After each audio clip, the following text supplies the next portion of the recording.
Sign or decline, free agent of the day, Landry Locker from the Locker Room podcast with a special guest. And I, of course, am Cody Stoots. Josh Jacobs is our target for today. Should the Houston Texans make the investment in Josh Jacobs, coming off of a down season with the Raiders where he was franchise tagged. But 2 years ago, he was the leading rusher in the NFL, led the NFL in yards from scrimmage. Landry, what do you make of Josh Jacobs in a loaded, crowded, busy free agent running back class? Well, you know how I feel about a running back. If it's not Josh Jacobs, it's got to be somebody. Josh Jacobs right now, he has the largest annual estimation when it comes to what the running back's going to cost. 4 years, 40. Last I checked, Spot Rec was what that is. He comes across as a guy that I think that Nick Caserio is going to like. I think D'Amico Ryans is going to like. He can do a little bit of everything. I know that scheme fit talk will come into play, as well as the franchise tag. It didn't go well the last time the Raiders decided to make this move. Now, it was a different coach. Maybe it's a little bit different vibe with Antonio Pierce there. But if he hits the market, he's got to be someone that you at least consider, along with Saquon Barkley, the most complete back in this whole thing. I think she's out on the idea of the running back. She's a positional value baby. But yeah, I'm all about Josh Jacobs. I think Josh Jacobs would be a really nice fit with this squad. All right, I'm going to make the case for Josh Jacobs because when you hear the name Josh Jacobs, I don't think you think about one of the most successful running backs in all of football. But that's what he is. He's third in scrimmage yards over the past 3 seasons. He's got more receiving yards than a ton of your favorite running backs across football. And yeah, there's a workman approach to something that he puts together. Like, it's not as flashy and incredible as the Christian McCaffreys, the Saquon Barkleys, even when Derrick Henry gets the train rolling and starts running over people. It's not as flashy, but he's a productive back. Yeah, he got dinged up a little bit last year, but for the most part, he's been a guy that stayed pretty healthy. You can trust him. You can throw the ball to him. If you have to play him on all 3 downs, you can play him on all 3 downs. And he's a guy that has been productive in the NFL. And how often do you see a guy just not be able to recapture anything at the running back spot when it's this age? Sure, when they're 30, 31, 32, and they fall off a cliff, but here in the mid-20s, usually those guys still have a little bit of juice, and he doesn't have to be the NFL's leading rusher when you sign him. He's just got to be really productive and consistent. This guy can do that for the Texans. Yeah, and I think I don't know if they're talking about bringing back Devin Singletary or not. I would, depending on what the market decides with him. I think he'd be a nice compliment for Singletary and what Singletary can provide. I'm a big fan of him. He can get you the short yardage. He can make explosive plays. He can catch the ball. He can pass protect. He can do everything. I don't think it's going to cost $440. I think Spot Rack. I don't unless the Raiders just decide they want to. 4 years, 40. I don't think that cost is going to be accurate. I think it's going to be a little bit closer to 3 years, 21, 3 years, 25. Something like that. I don't see the 4-year deal being given out to very many running backs at all. It's also whatever he makes, even if it's close to the projection from Spot Rack, whatever he makes, it's, again, not an investment that keeps you from getting a starting corner if you want to go get that guy, a defensive lineman if you want to go get that guy, a linebacker, one of these other position guys. Bring back Renard, bring back Dalton Schultz. Like, there's not an investment here in Josh Jacobs that keeps you from doing just about anything else that you want to do from a free agency or a re-signing standpoint. And, as far as this group of running backs, the only guy I like as much or more than Josh Jacobs is Saquon Barkley. And we've talked about Barkley here on our channels as well. And he's right there with Barkley for me. If Barkley doesn't hit the market or go somewhere else, then I would definitely chase Jacobs. And, of course, we know that they love these Alabama players. My goodness. Josh Jacobs. Plenty of those. The other thing to keep an eye on, and this could happen any moment now because we are officially on franchise tag day, is, does Saquon or Josh Jacobs get tagged? I was talking to Q Myers out there who hosts and runs the Raiders station out there in Las Vegas. And I asked him, what's up with Josh Jacobs? What's up with your boy? And he basically said he likes Antonio Pierce. I said, "Oh, do you think they franchise tagged him?" He said, "Well, I just don't see that going very well for him because they didn't do it last time." So maybe they do, and then they decide to work out some sort of deal.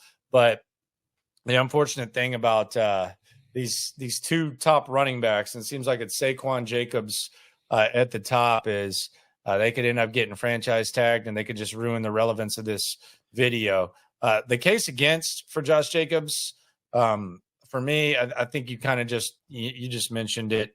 Do you think he's going to wear down or not? How many years is it going to take? Is he explosive enough?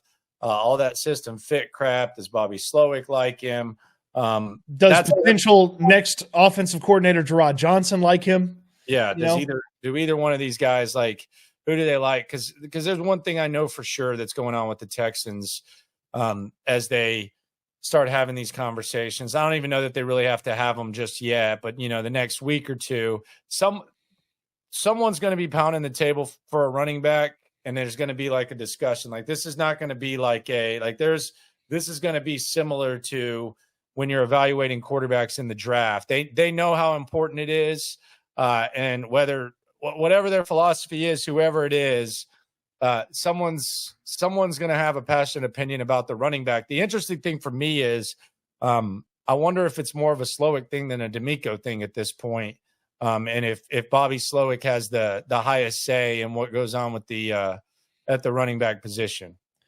With Jacobs, it's easy to live with sort of the down year after a big year when he's not making a whole bunch of money. But this past season, when he was making a lot more money than he had been making, and he has a big drop off from leading rusher in the NFL to not even 1,000 yards, that's kind of hard to stomach. So the past couple of seasons, when he's gone over 1,000, the next year he's had a big drop off the following season. So I do wonder if that's just a getting used to durability thing. Obviously, the Raiders have kind of been an up and down weird team. You would think the Texans have a little bit more consistency, so he could handle that. So I certainly, wonder about his consistency. Look, the stats, when you slam it all together over the past 3 seasons, he's really productive. But when you actually look at which season it was where he was productive, I mean, he saw his yards per game drop by, almost 30 yards per game this past season. Like, yes, I know the Raiders stunk, but that's really bad. Last time he had 1,000, he saw it drop by like 20 yards per game the following season. So the consistency, you're going to use him. The consistency is a question for me. And you talked about maybe bringing Singletary back with him.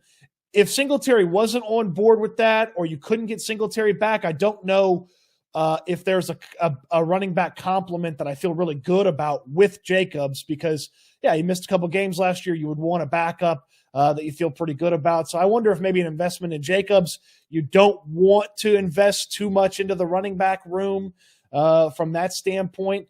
And so maybe an investment there in him keeps you from having a solid backup, and the lack of consistency maybe scares you away there. That's sort of the case against Jacobs, but he's one of the best running backs in free agency. And it's a pretty, compared to some other years, it's a pretty weak running back class to me.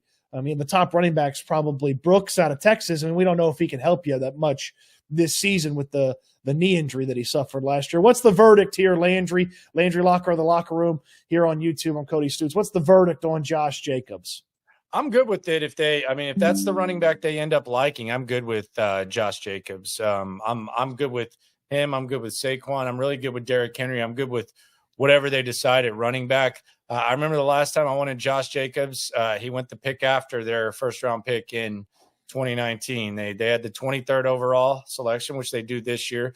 They went with Titus Howard. Josh Jacobs went the very next pick. So I'm good with Josh Jacobs. I like Josh Jacobs. I'm intrigued to see what they think of Josh Jacobs. Hell, I'm intrigued to see what the Raiders think of Josh Jacobs and whether or not they franchise tag him. But if they decide on Josh Jacobs, okay.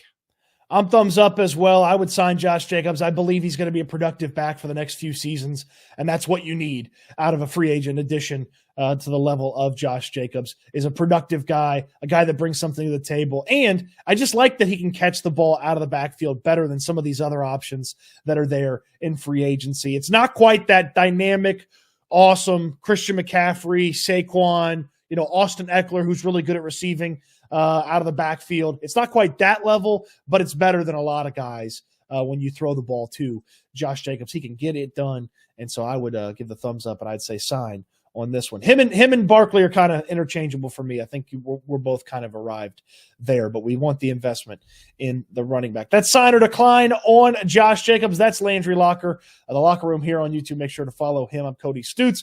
More coming for you as free agency is less than 3 weeks away now. More coming for you. Sign and decline each and every day.